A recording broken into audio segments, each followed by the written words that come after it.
Patriotism and multiculturalism cannot be reconciled.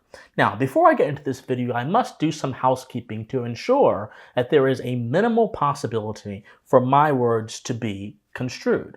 By multiculturalism, I do not mean diversity. I think diversity and multiculturalism are two separate issues that are oftentimes conflated by bad actors that want to take advantage of the goodwill of people who many of us enjoy seeing things that are outside of a monoculture, enjoy seeing expressions of other cultures, and they then use that to smuggle in an entirely different set of premises which actually harm society and fundamentally hurts the aim of diversity as well, if you think about it. Second, by multiculturalism, I do not mean pluralism. Pluralism, and we'll get into this in the video, is a more cohesive kind of project where there is room for cultural expression, but that cultural expression must happen within the context of assimilationism. But you don't get a monoculture from this. You still get, again, diverse forms of expression. What I mean by multiculturalism will become exceptionally clear as the video goes on. But also, let me make one more other thing clear. By multiculturalism, I do not necessarily mean immigration. Once again, this fits in with the pluralism issue.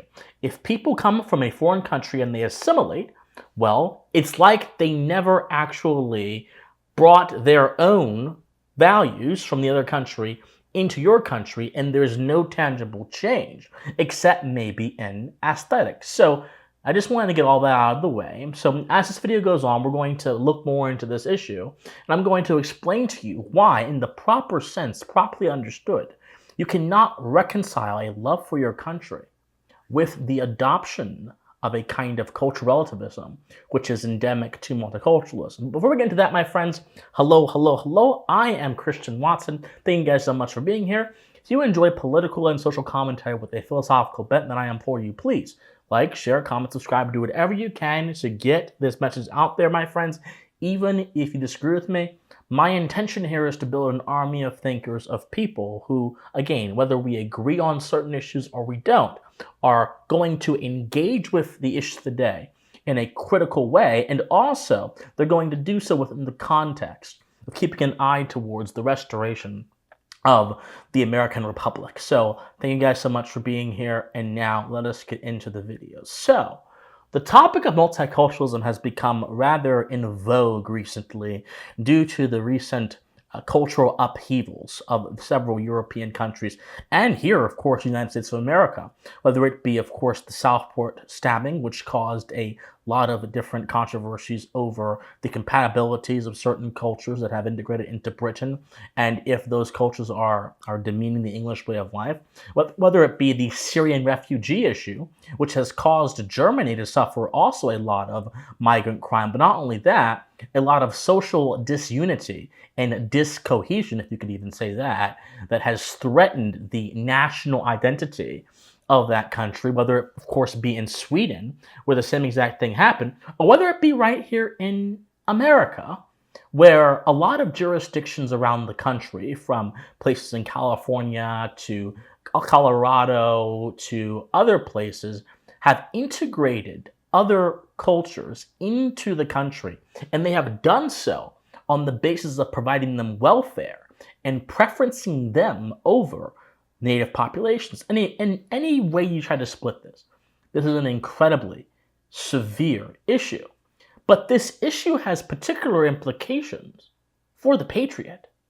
You see a lot of nihilism today in the political conversation, and people call this nihilism doomerism, the idea of thinking that everything is doom and gloom. But doomerism and nihilism, which is the actual word for doomerism, is actually fundamentally a product of our passions. It's the product of our emotions on a philosophical level. But so is patriotism. But the danger is, when a patriot is feeling pessimistic about the future of his country, that is going to color his outlook of the country, and it's fundamentally going to also impact his patriotism. It may weaken it, it may annihilate it, or it may simply make him feel as if he is chasing this aspirational idea which does not exist in reality. I see expressions of this all across the world when people are talking about the situations happening in their country. And so in order to understand why this happens, we have to understand this is fundamentally a problem of oil and water. This is fundamentally a problem of patriotism and multiculturalism being two fundamentally opposed concepts. And if we don't understand this on a conceptual level, we will completely and utterly not be able to fully A, understand the problem, and B, find a solution to this problem. So let us first define our terms as I want to do. What is patriotism? So at the very base level, I like to view concepts on two levels. I like to view concepts, first of all, as their base level, the very basic and rudimentary meanings that those concepts need to mature. Then on the refined level, when the concept has gone beyond its infancy and it's been refined by higher level thinking to reach and apply to more things. And so patriotism, taking that same model, would simply be on the base level, a love of home. A love of home, because our country is not merely a political destination. Our country is not merely a set of borders in a geographic area that has a government over it. Our country is fundamentally our home. But when I say love of home, I don't mean love of the land. I don't mean love of soil. In fact, I mean it much in the way the great philosopher Richard Price meant it when he talked about this very issue in his essay, A Discourse on Love of Country. He defined home as meaning, and I quote, not the soil or the spot of the earth on which we happen to be born, not the forest and the fields, but the community of which we are members, of that body of companions and friends and kindred who are associated with us under the same constitutional government, protected by the same laws, and bound together by the same civil polity. Patriotism, properly understood, is the love of home and the love of fundamentally what your home embodies. In the case of American patriots, it's the love of a community of people that are bound together by common civic ideals and also common moral ideals which underpin the foundations of our nation. So in all reality, being a patriot is actually not a political stance. Being a patriot is rather a stance of loyalty towards the idea of your country, independent of any political infrastructure that may govern your country, because a country is bigger than its government. This is going to be very important because a lot of people have actually forgotten this very core principle. But like all principles, patriotism or any other principle that is worthwhile cannot remain on the level of an emotion. It has to be refined into a rational principle of action in order to be applied in the best way possible, which is why you must be careful to ensure that you guard your heart when it comes to these very sensitive issues. Now, how do we define multiculturalism? Well, there are many ways to define multiculturalism, but I like to define multiculturalism as the following. Multiculturalism is a worldview that posits cultural relativism, that is the idea that you are not morally empowered to judge other cultures, and then, in doing so, places a target on the back of the dominant culture, which would ask cultures that are not the dominant culture to assimilate, and puts up this entire system of antagonism against the dominant culture. So in other words, multiculturalism is an ideology of learned envy and rebellion against a native people's culture. That's essentially what it is, in the name of benevolence and acceptance. So when we understand multiculturalism in this way, we can then also understand why multiculturalism is actually pretty dangerous to the patriot. Argument one, multiculturalism creates antipathy towards home at its very worst and apathy towards home at its very best. Allow me to walk you guys through this. So, when you undertake a policy under the virtues of multiculturalism, that, for example, you have many American politicians saying that our immigration policy should be governed entirely by that old model that sits in the Statue of Liberty: give me your poor, your huddled masses, let them come into our country, as opposed to being governed by the tangible concerns and the working realities of everyday people in the country, and also by the tangible concerns of the ideology the country is built upon, the fundamental principles that I mentioned that underpin the country and thereby create a basis for patriotism.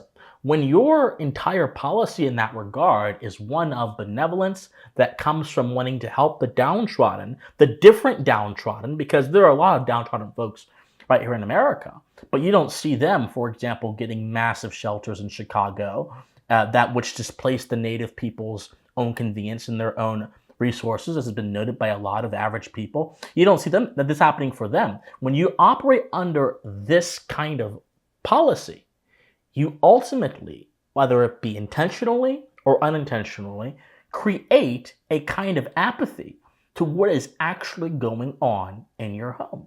And this is one of the reasons why ideologues oftentimes can't make decisions that don't have a disastrous consequence, because they don't view their decisions through the lens of empirical observation or through the lens of reason.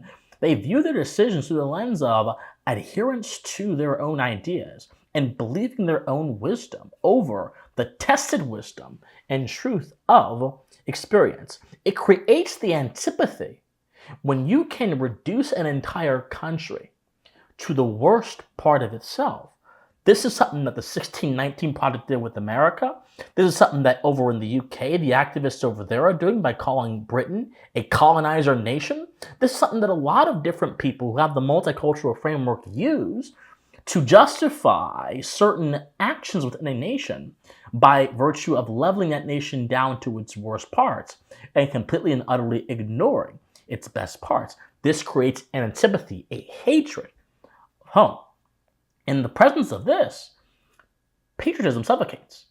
It is unable to survive when enough people within the community adopt this mentality. And it only survives if morally assertive patriots who understand the virtues of their nation, who understand that all nations have warts and all nations have beauty, and understand that we need to operate within those contexts, only then can the nation survive, if they keep it alive. But when enough people believe a lie in this case, it unfortunately has some impact in reality.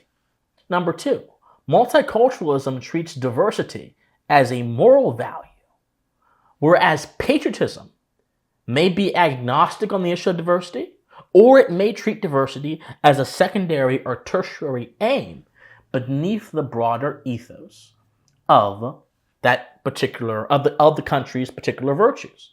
So what do I mean? So oftentimes you will hear in modern conversation that diversity is our strength. And people will scoff at that, but it's not good to scoff at those things. Because while those things may seem absurd to you, and with your own conception of diversity and your own understanding of society, well, for someone else, they may seem quite true. And the entire goal of the thinker is to bridge a divide between his thoughts, whether they are true or false, and the thoughts of someone else, and to connect the two thoughts and to connect the two sentiments and test them against the ground, the solid ground of truth. And when we scoff at these things, we don't actually do that. In fact, we actually make it impossible for us to do this very thing. Diversity is treated as a moral value because a lot of people simply believe that if you have people that are all the same in some way, shape, or form, there must be some kind of weakness. There must be some kind of even blandness. I think fundamentally this is an argument from aesthetics, because let's assume, for example, let's do a thought experiment. Let's assume, for example, you have an entire town of people, and everyone in the town happens to be white.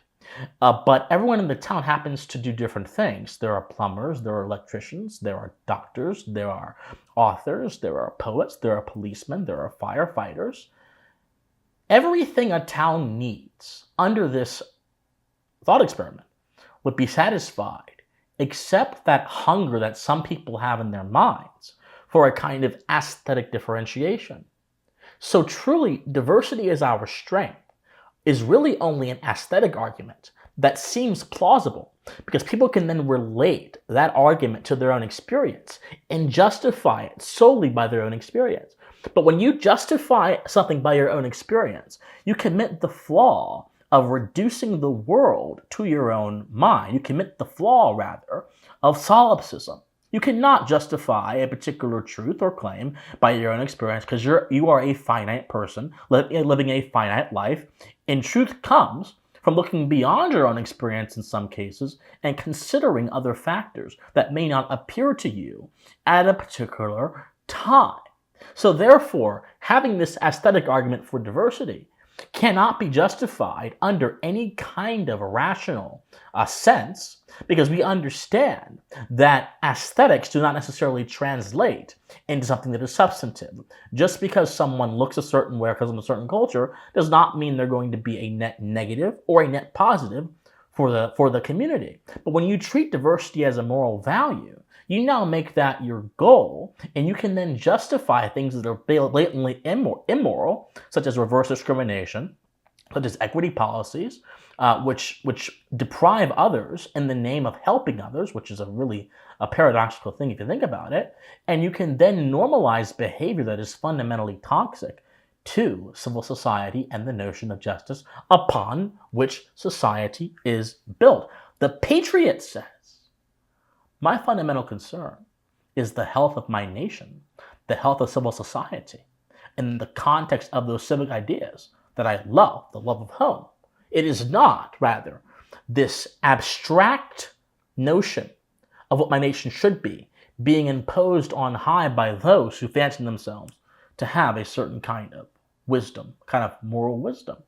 But the multiculturalists will say, no, the diversity itself, having these different cultures by itself, must be, and not being able to judge them, must be somehow something that is worth striving for. And that's just fundamentally not true.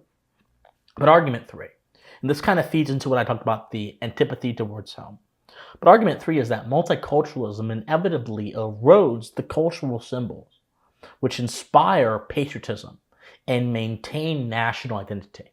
So a sound conception of national identity is not going to be based on blood or soil. It's not going to be based on even the fact that your family lived in a certain town for several generations, right?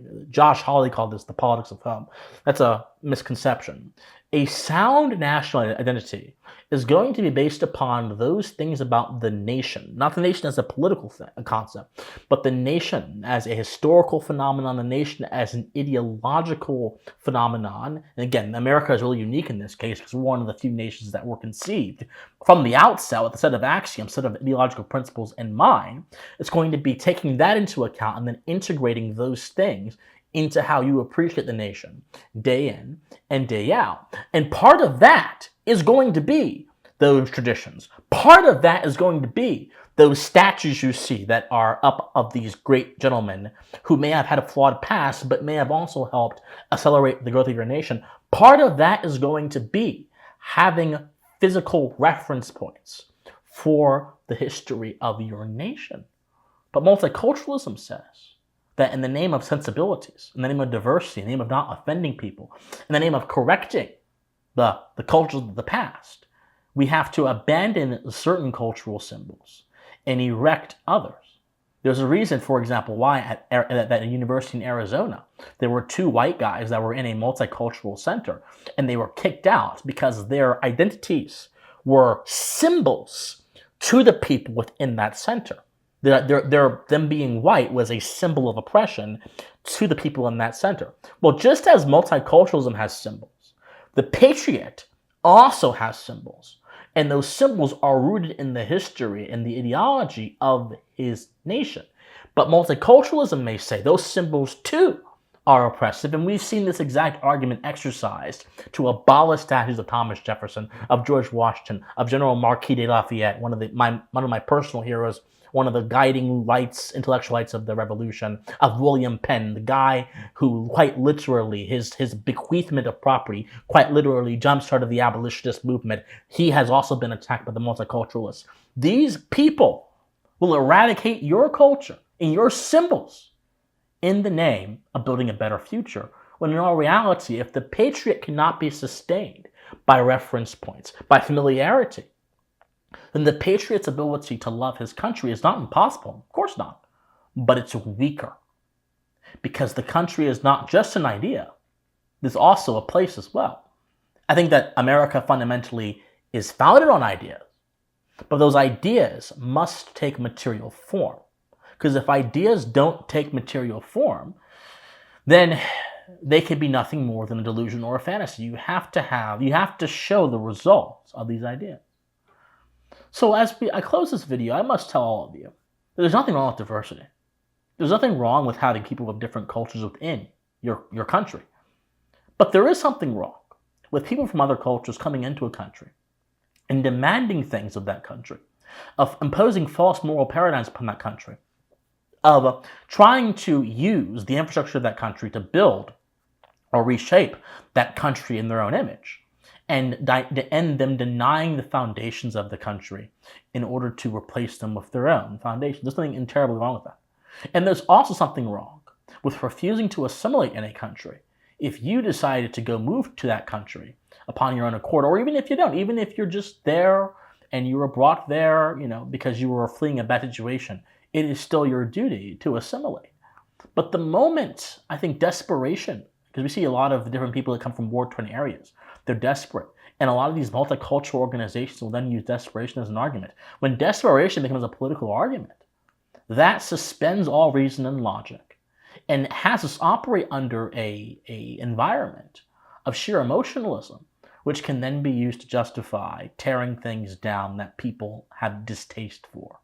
You don't build a civilization off of tastefulness or distastefulness. You build a civilization off of acknowledging A, what works in society, B, what is morally and ethically correct, C, what tools do I need to use to ensure that I can operate in society and be a good value in society, and also, most importantly, what is my ultimate standard of value as a religion? Is it philosophy? Is it something else? These are the things that build civilizations. Nothing else. Nothing more. Multiculturalism and the multiculturalist and the patriot are fundamentally in two different places. And I think that it would be very good for all of us to consider that, to realize that, and then to act upon that with the best of our knowledge. My friends, like, share, comment, subscribe, do whatever you can to get this message out there. My friends, study history, study philosophy, remain morally convicted, and please stay pensive. Bye, guys.